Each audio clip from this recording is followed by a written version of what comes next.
We are recording.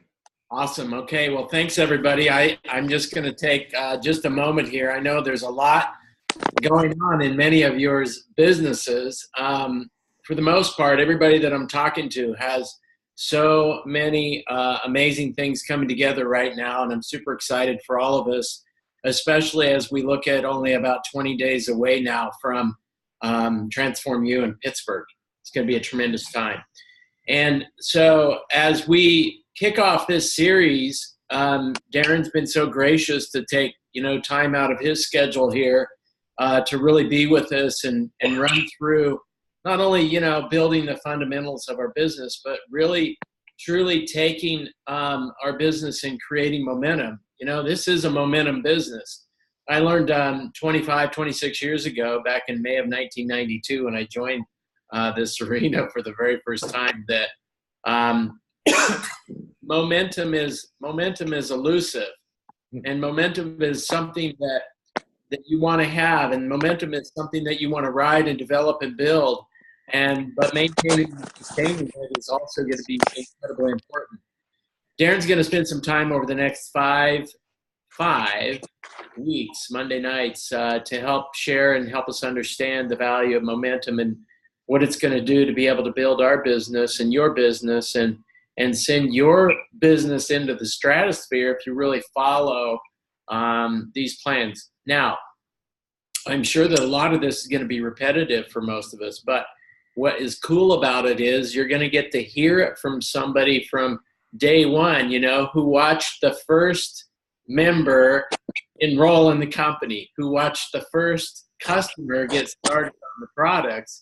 And to be there from day one and to see this thing grow and build in the way that it has, and now to offer his time, his efforts and energy to be able to share with all of us about how to build and grow is really tremendous. So from the bottom of my heart, I really do thank you, Daren, for your commitment, your continued ongoing commitment to help each and every one of us to grow our business.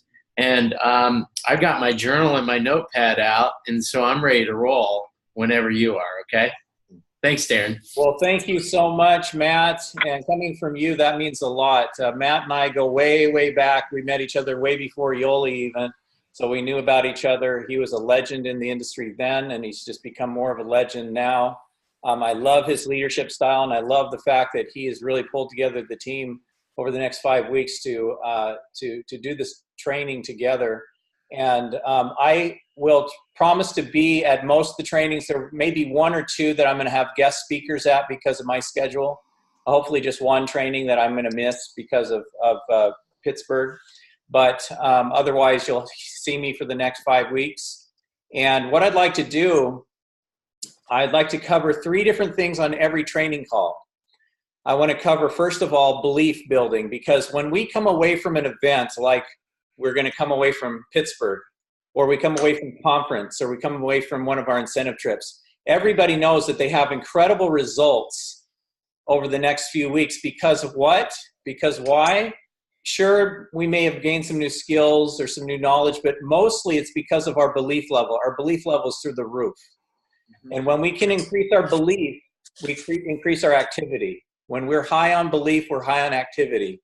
And so we want to always keep belief very high. And so we're going to spend some time on belief. And when I talk about belief, I mean belief in the company, belief in the product, belief in the industry, or belief in yourself.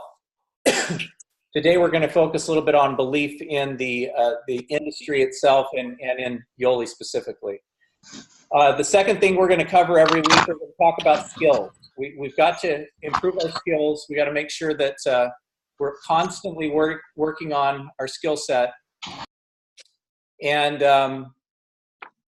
so we'll cover a different topic every week on our skills and try to get through all of our main IPAs, income producing activity skills. And then finally, if there's any time left, which there may not be this time because we've got a really long topic in the beginning, we're going to cover some inspirational information and maybe some motivational information. So let's get right into it tonight. Tonight, I actually prepared a few slides that I'd like to share with you. And we're going to kind of kick it off with our belief section. And I'm going to share my screen and see if I can figure out how to do this here. pop it into my PowerPoint and go right here. And then we're just going to launch into our PowerPoint slides here. And what we're going to talk about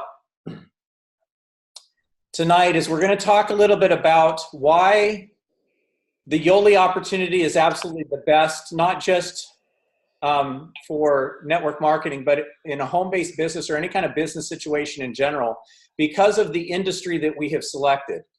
In my book, How to Select a Network Marketing Company, there's an entire section. It's the very first of the criteria for how to select a company.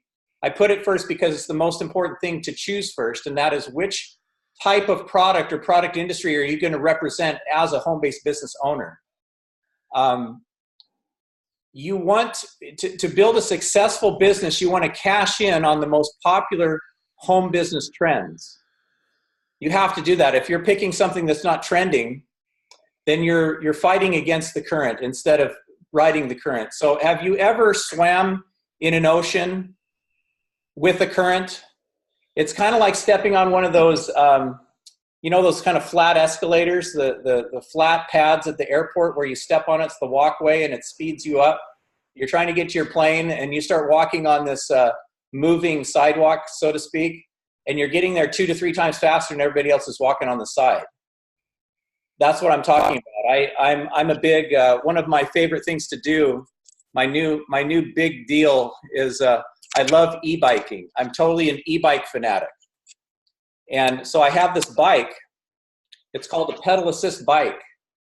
And when you get on the bike, you know, if you're just riding it without the electronics, it feels like a normal bike, maybe a little heavier than a regular bike. And so it's kind of hard to pedal, but you're under your own power. As soon as you turn the pedal assist on, it feels like somebody is running behind you and pushing you along. And it's exhilarating. And so every day, it's so exciting. It's so fun to operate that I actually get out on my bike pretty much every day.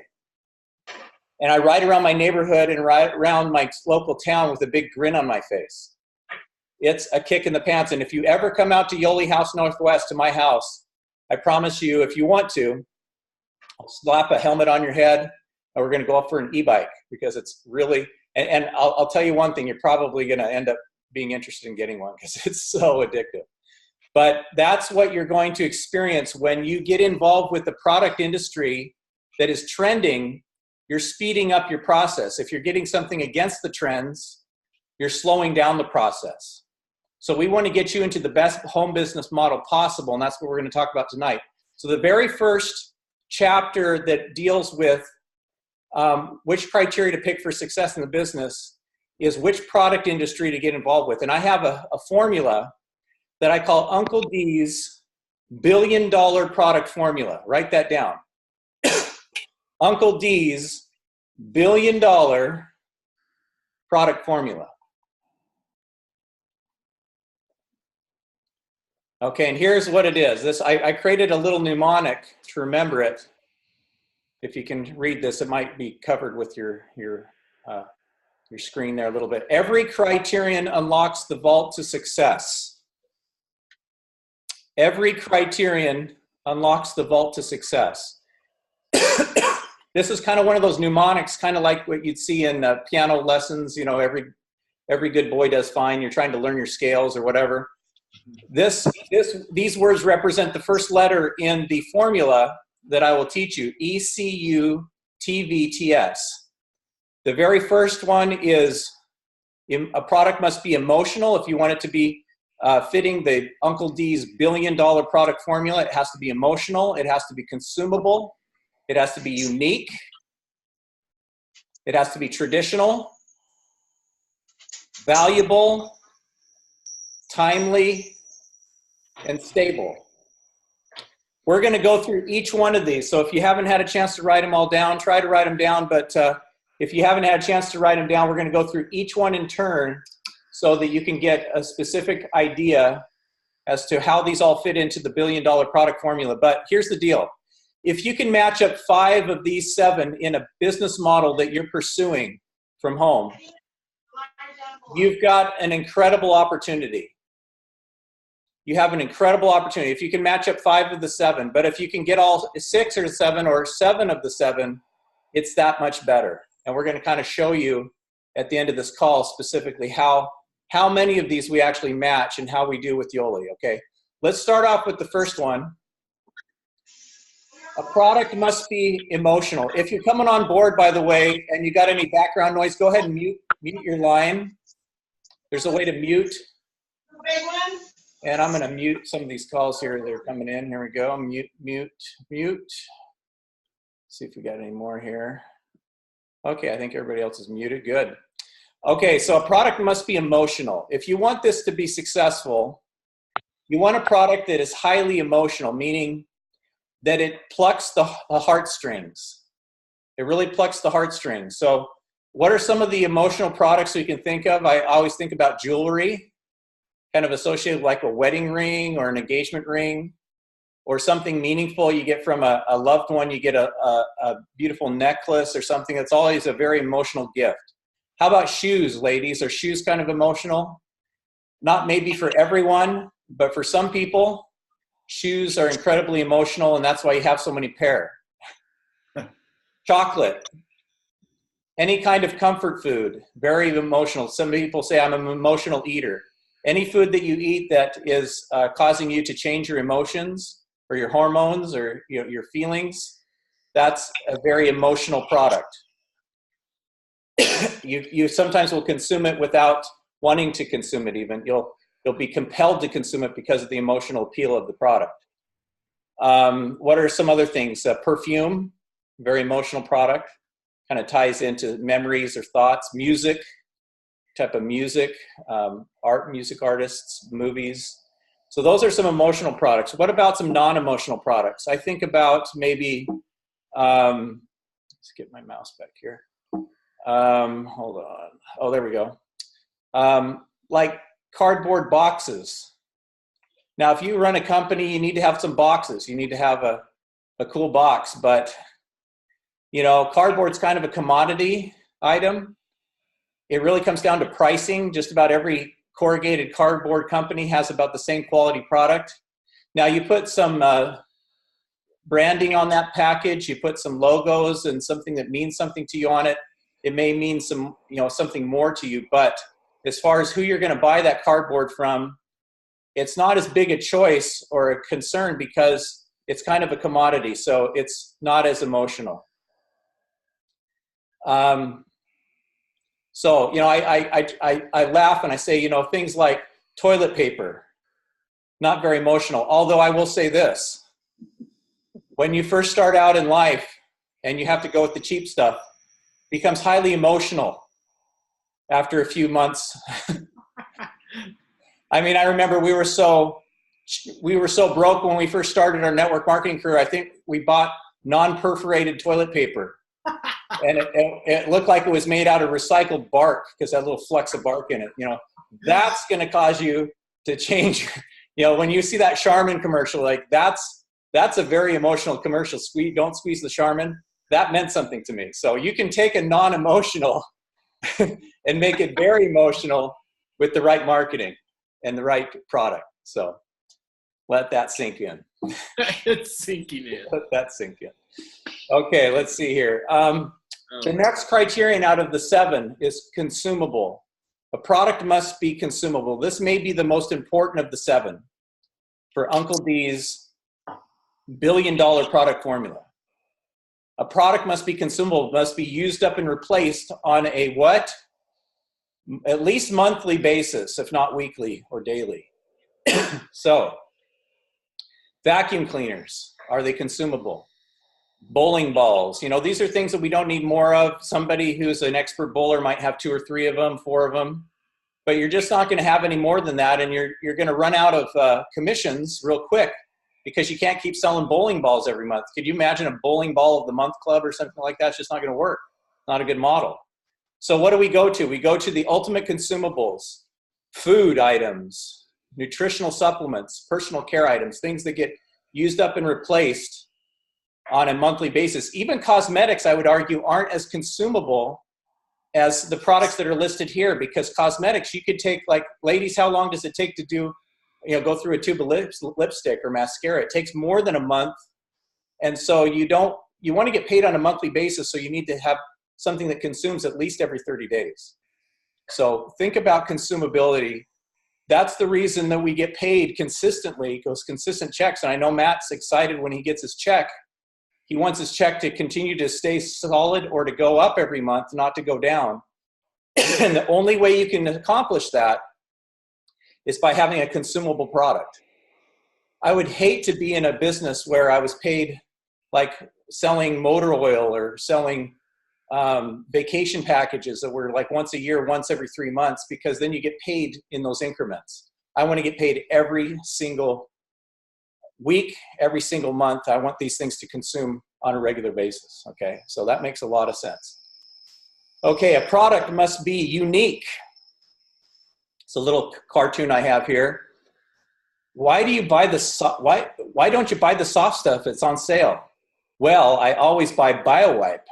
It's made out of recycled sandpaper and it's biodegradable. Okay, see, this woman has been sold emotionally on the uniqueness of her toilet paper because it's biodegradable, and what is her value? The environment.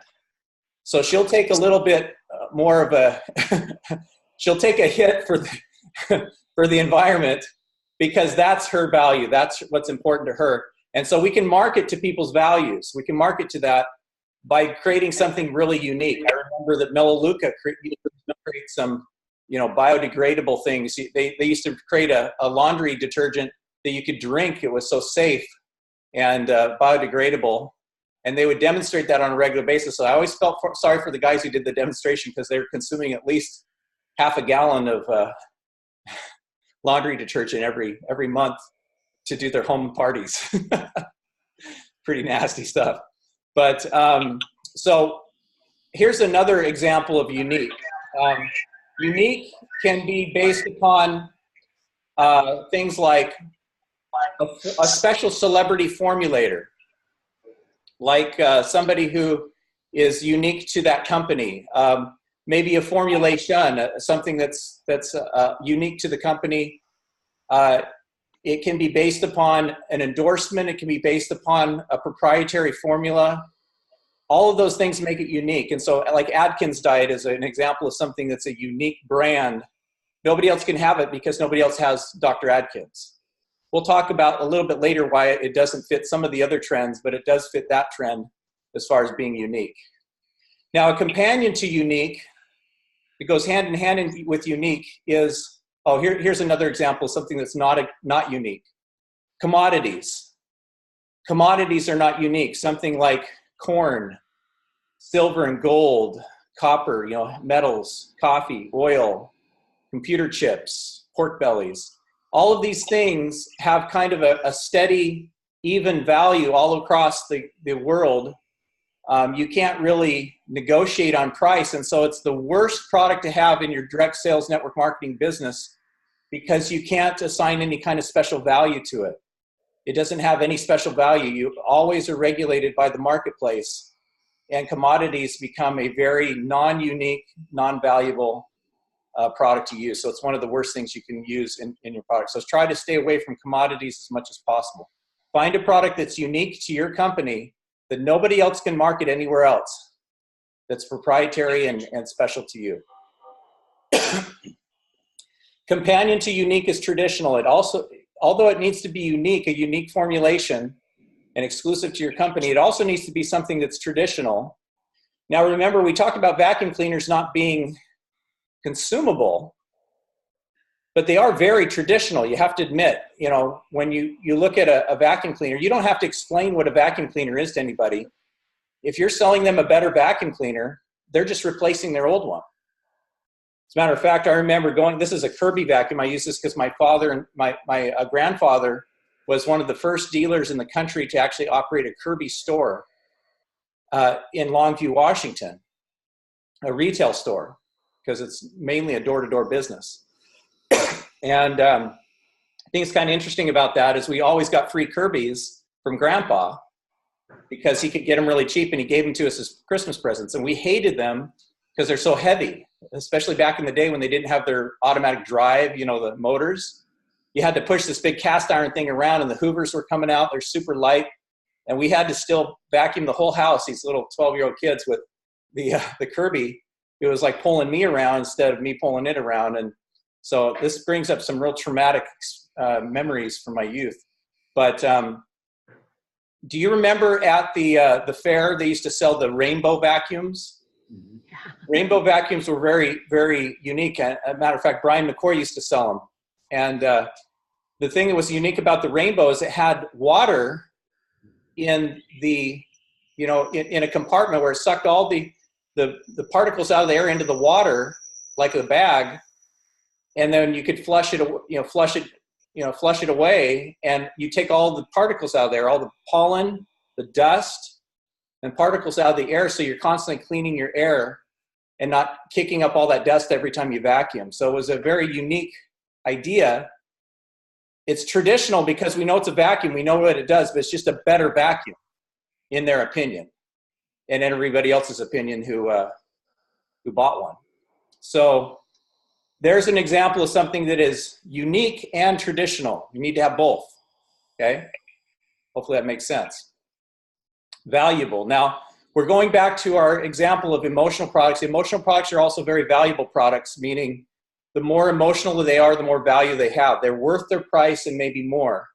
But when you get into the ultimate value, it's something where people get irrational. They'll buy it for any price because they realize what the benefit is. Here's a little cartoon I have. It says, last one who wants it, it's a bottle of supplements.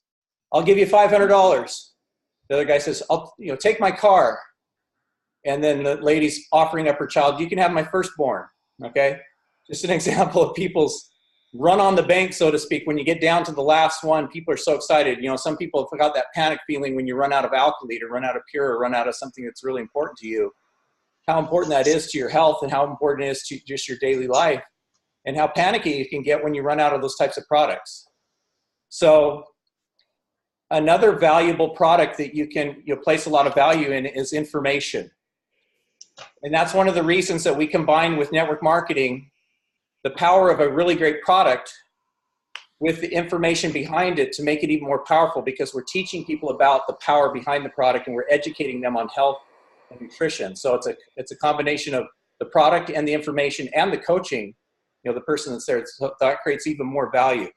But the ultimate test for value is, would you purchase this product in the store at the same price or for more because of the benefits of the product, inherent benefits of the product?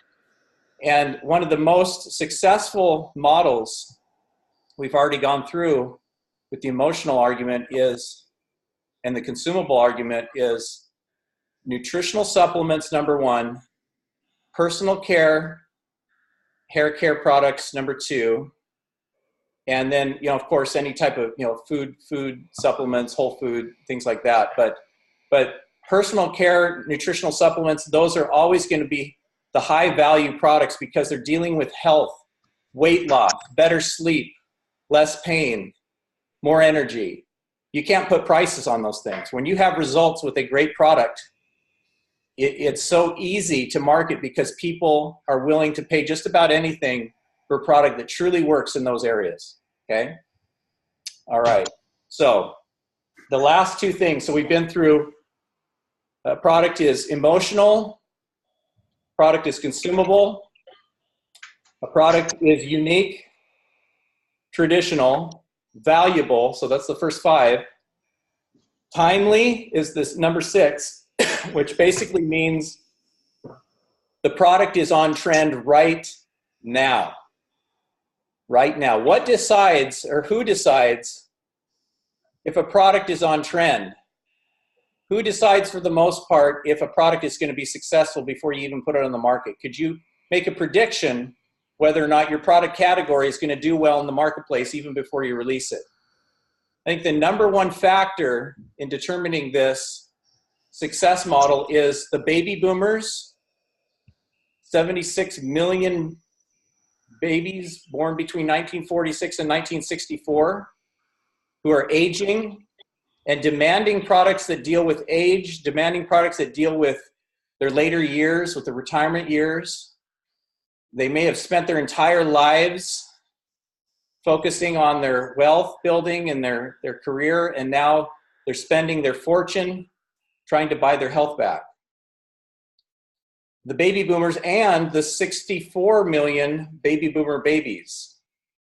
The 76 million baby boomers, 74 million baby boomer babies that are spread out a little bit more throughout the years, but they have the same buying trends as their parents. So here we have these two huge buying groups that basically determine the rise and fall of all small business.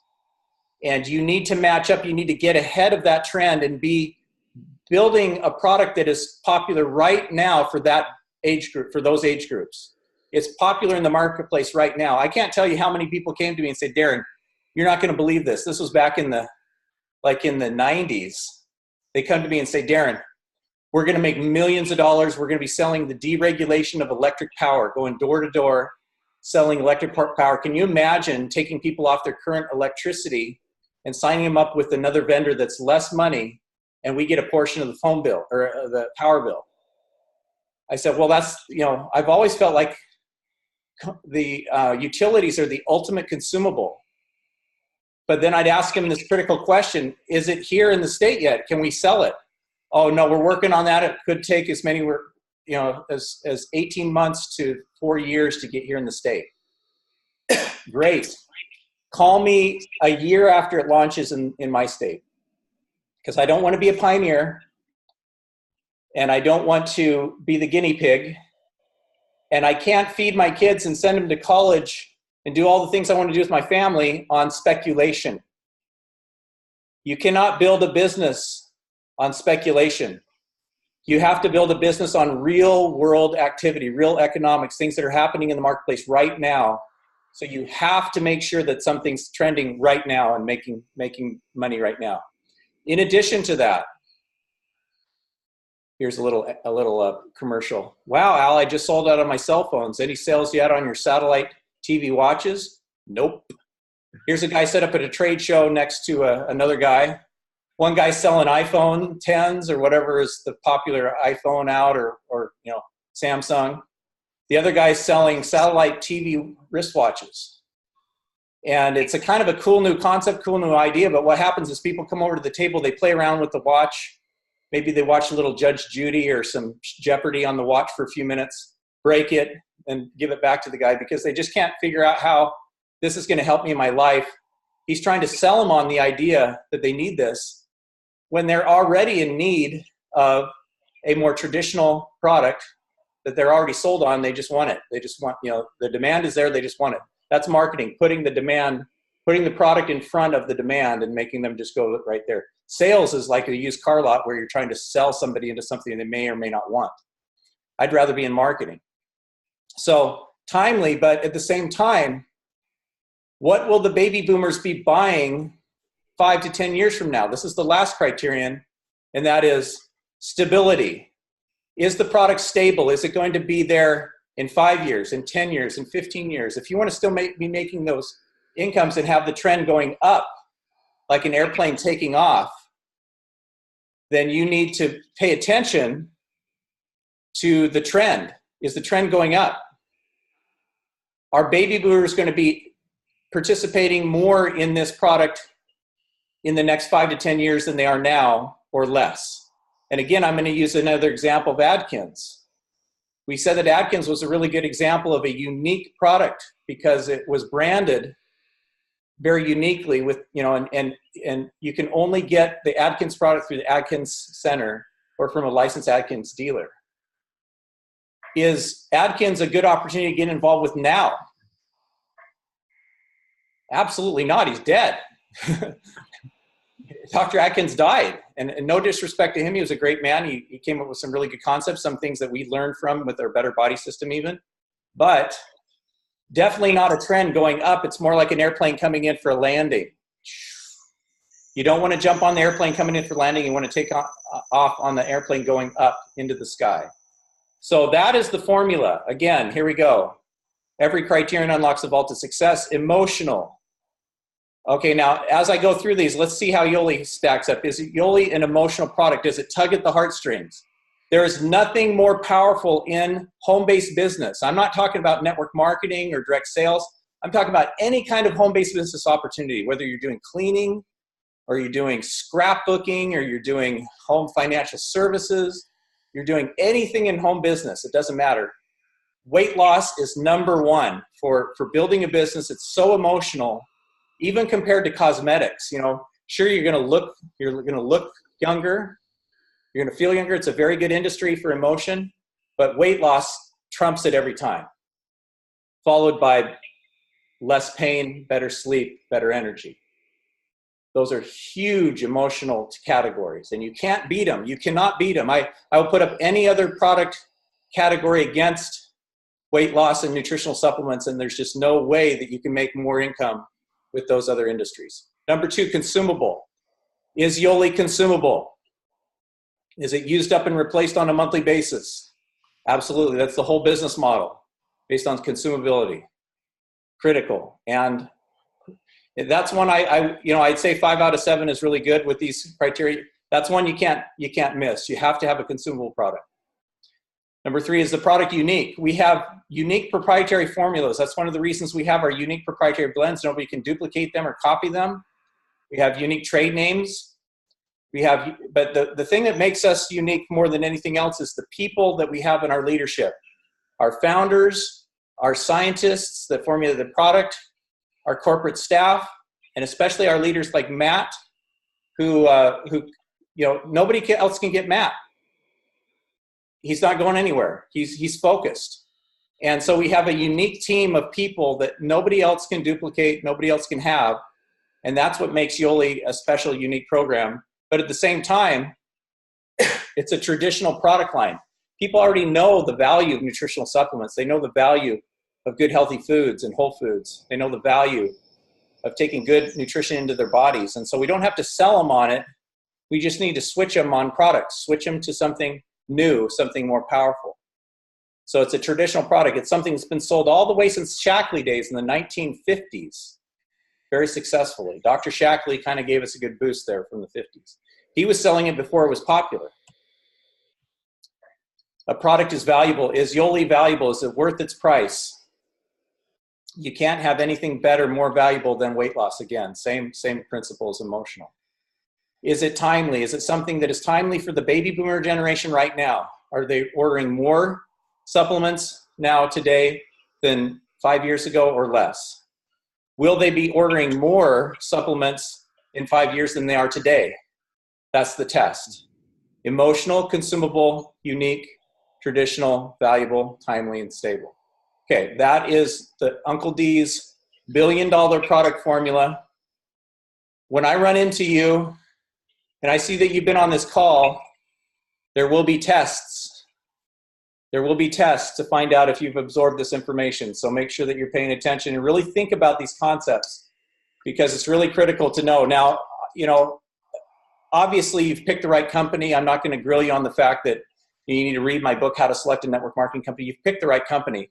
But it's really good to know why Yoli is the best and why this industry is the best for you and most powerful for you, because those questions will come up. Well, I'm looking at this mini storage company. I'm looking at starting a franchise. I'm looking at starting a Subway shop. I'm looking at starting a cleaning business. I'm looking at starting another business selling gold and silver products through network marketing. Okay, what do we tell them?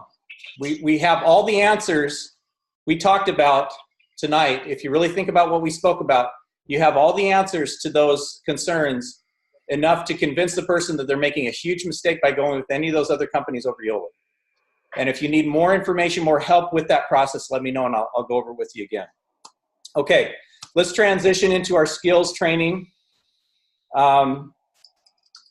Today we're going to talk solely on, and sorry, we're going to go a little longer than we normally do on these calls because we got a lot of stuff to cover. Matt's giving me a thumbs up, so we'll probably just do the first 2 sections this week because we got a lot to cover here. But the skill that we're going to talk about is the very beginning, and that's making a list. Now, I'm going to give you some homework. And I'm going to give it to you at the end, but I just want you to be thinking about this. I'm going to give you an assignment, and I hope that you can fulfill that assignment before next week. It's something that I absolutely feel that every one of you can do. If you want to build a business, you really need to do the work. So I'm going to give you some work, some homework. Now,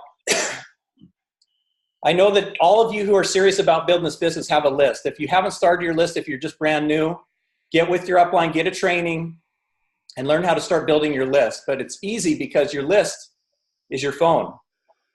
Everybody has a phone, so everybody has a list. But I like people to actually pull that list out and either create it in a spreadsheet or just write it out. I use legal pads all the time and just write it out so I can get my mind wrapped around the names and the contacts. And start thinking about those names. And I want you to make a commitment to yourself that you're going to add new names to that list on a daily, weekly, at least monthly basis. But really, I'd like to see it weekly, if not daily. There's no reason you shouldn't be adding new names. And I'm just going to toss out this commitment right at the beginning here so you can be thinking about it, and we'll reinforce it at the end. I want you to add 50 new names to your list this week. 50.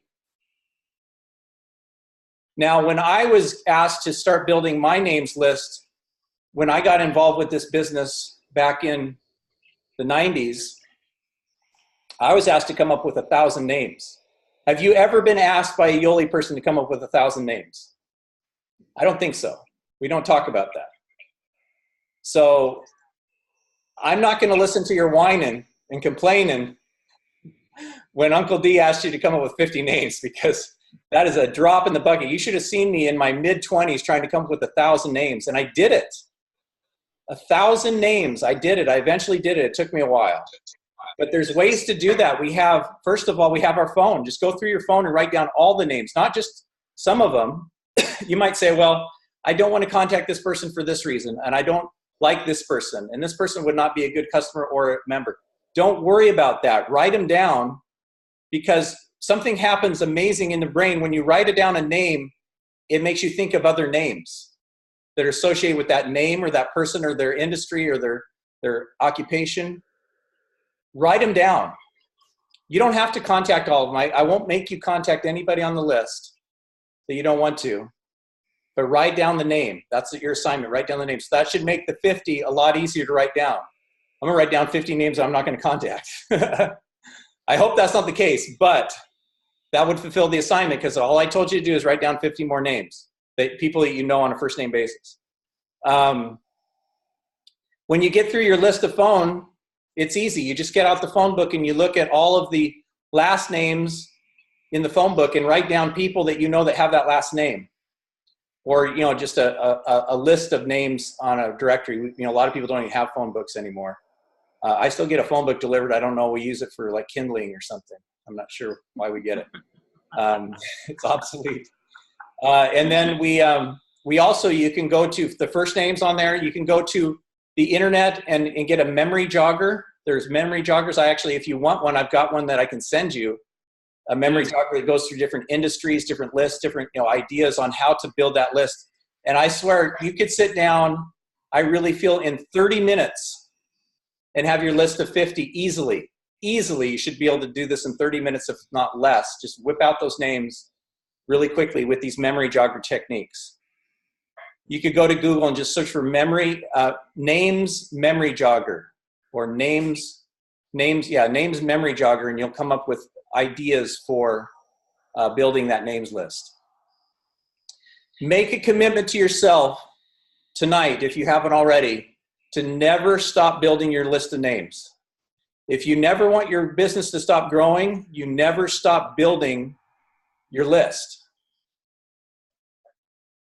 Then you make a commitment to never stop helping your members, your committed members, people that want to build a business and rank advance. You go to them and you help them build their list every day. Every day you make a commitment to help them add more names to their list. And if they're not doing it, you do it with them and for them until they figure that out. Because here's the deal, and I say this all the time, my diamond leaders and my double and triple diamond leaders that led me to blue diamond in my last company, when I was a distributor, those leaders all came from the second, third, and fourth generation of my business. What does that mean? That means they weren't my list. They were my list's list. So I had to go to my members that I had signed up and go to their list and approach somebody there. And if they weren't doing it, I'd do it for them because I want to tap into their names. When they're excited and they're losing weight and they're having results and they're having great results on the Better Body System, I go to them I strike while the iron's hot. I go to them and I talk to them about their list and I say, let's build this list. And if they're not doing it, I do it with them and for them so I can tap into those names because it's likely that that person I'm working with is not going to be my leader. I can tell you that from my own experience, from my own history, from my own career, that most of the time your front line is not going to be the people that take you to Diamond or Blue Diamond. It's the second, third, and fourth generation. So I dig deep into the organization. I keep building lists, line after generation after generation. And I work with other people. Now here's another part of the assignment. I've asked you to give me 50 new names on your list. And I'd love for you to take some kind of like a picture of that list, just take a picture of it with your phone and send it to me. Just post it on, on Facebook Messenger or text. And in addition to just doing your list, I want you to start making a list of chicken list names. These are people that we are concerned about contacting because they are so elite. There's something about them. They're established. They have credibility. I'm scared to contact them because they have a bigger social status, higher income, some kind of fancy title. They're well established. There's people that know people, good network. So I'm nervous about approaching them because I don't want to screw it up. I don't want to say the wrong thing. The chicken list people are a great person to contact with an experienced upline member, an experienced diamond, or somebody upline that you can work with who knows the process of calling and contacting someone else.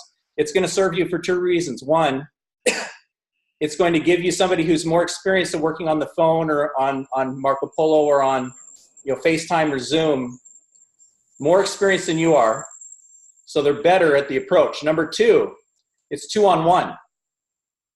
You're always going to have better results with 2-on-1. Number three, there's a psychology about getting approached by somebody who is less familiar than you. You have the trust with that person, but you don't have the respect. They always see you as Matt Levitt, the guy I went to high school with, and I saw him at his best and his worst. I saw him that one day that he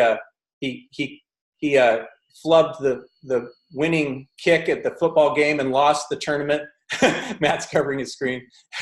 I saw him that day when he missed that kick that caused us to lose the state championship, and I'll never forget that. And so I know he's not perfect, but they don't know that about the stranger that's coming on the phone. They know that they may not be able to trust him like they trust Matt as a friend, but they respect that person as the out-of-town businessman. It's kind of like the concept of, you're never a prophet in your hometown. The psychology works to have that person on the line testifying about the Yoli product and the Yoli business opportunity. So it really works to have an extra person on, especially for those chicken list people. Now you can get good at approaching your run-of-the-mill list, the people on your list, and just do the initial approach yourself and then introduce them to a connection call with the upline. But always take advantage of those chicken list people and get somebody who's very knowledgeable and is successful on the line so they can share their story. Connection calls. Connection calls don't have to just be for people who are on the product or in the business. Connection calls are for prospects. If you really believe in a prospect, somebody you really believe that could be very good in the business and you just want them to get the best approach, do a connection call early in the game. Connect them up with one of your upline diamonds. Get them on the line. Get them familiar and get them introduced to somebody. If they come to an event in a local area, they should already know a few people having done a Zoom or a call with somebody else. And so they come in the door and they feel comfortable because they've already met a few people. If they're coming in blind, can you imagine how scary it is to go into a new social setting where everybody knows each other and you're the only one who doesn't know anybody? That's a very nervous, insecure position. It'd be so much better to walk through that door and see 3 or 4 familiar faces. That's what we need to create. We need to create that BLP prior to the first event they're going to so they feel more comfortable, okay? And finally, we're going to wrap it up here. Sometimes we just need to have the courage to make this work. We need to have the courage. It's kind of like Daren Hardy talked about, you know, turning off your brain before you have to leap out of that airplane with the parachute on your back. You know, 5, 4, 3, 2, 1. You know, so Daren Hardy talked about turning off your brain and just tossing your body out of the plane when you're skydiving to make it successful. Make sure you have your parachute on your back. Know how to pull it. Mel, why am I forgetting your name? Mel Robbins. Mel Robbins talks about 5, 4, 3, 2, 1. 5, 4, 3, 2, 1. Do it. Just do it. Just count down from 5 and do the hard thing at 0. I remember the movie. There's a movie called We Bought a Zoo, Matt Damon. And he's having a little talk with his young son who's trying to ask out this young girl. It's his first love. And he's trying to, you know, get to know this young lady, but he's too nervous because he's never had any experience with dating or girls. And his dad notices that he likes this girl, and he sits him down for some advice. He says, sometimes you just have to have 20 seconds of courage. 20 seconds of insane courage, and good things will happen. Good things will happen. So I want to commit every one of you on this line to have 20 seconds of courage whenever you're out in public, whenever you're doing these approaches, whenever you're making calls on your list. And we're going to talk about invites next week. I want you to have 20 seconds of courage and just swallow it and do it. And you're going to be really bad before you're good. Don't worry about failure, because you're going to get through that in the first couple of weeks, and then you're going to be good for the rest of your career. And then good goes to great, great goes to excellent, excellent goes to master. And when you become a master, you'll never be out of control with your destiny ever again. You'll be in total control of your destiny, your financial career, and your destiny for the rest of your life once you become a master. You don't forget these things. It's like riding a bike. Okay? So, review of your homework. I want you to add 50 names to your list this week. And try to make them good quality names, but I just want 50 names, and I want you to take a picture of that, send it to Matt, and he can share with me who followed through on the assignment. I want you to start working on your chicken list, people that you feel like you know that you're really going to need some help in approaching them. You're going to need a little bit of help. You'd be surprised. It's like I talked about last week. I never would have built the businesses that I did if I would have been too scared to approach. Just 3 people that ultimately said yes. A guy named Rod, a guy named Matt, and a guy named Robbie Fender. They said yes in my business. And other people said yes too, but those 3 I remember in particular, I was very nervous about contacting because I didn't have any credibility. I was young, inexperienced, didn't have much to show, you know, for my few years in the business. But they said yes, and led to building businesses where I earned tens of thousands, if not hundreds of thousands, and ultimately became a millionaire through the process of recruiting people like that, people who were better than me. And I approached them because I was able to get over my fear of rejection and just do it. Many no's, many rejections, but all you need is a few yeses from the right people, and you're going to be on top of your career. I think we've taken long enough tonight. I appreciate everybody being on the line.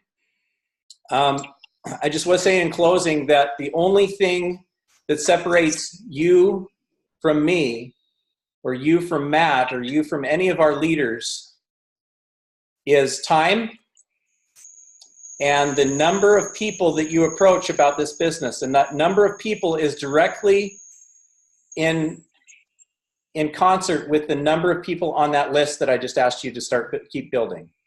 You have to create that list in the beginning to have a foundation for the contacts and the invites that you're going to make. And we're going to start on that invite process next week and give you some fresh new perspectives and ideas that will help you get over any hurdles, plateaus, or hiccups in your business that you might be experiencing, and get onto some momentum, massive momentum in your business. I'd like to thank you for joining us tonight. Matt, thank you for putting this call together. We're going to be here for the next 4 more weeks, every Monday. And we're going to have some guest speakers along the way as well. So don't miss any of the weeks. We are recording these as well. So we will be sharing those recordings with everyone. But thank you for joining us tonight. This is Daren Falter, Uncle D, signing off from High Camp in Olympia, Washington. Love you guys. Thanks, Daren. Thank you, Matt. Thanks, Oh, look at Darren. that. Matt started on his list. He's already got, wow, looks like 15, 20 names. Woo! Just through the A's. Not even through the A's, just AN. That's compliance right there. That's compliance. That's awesome.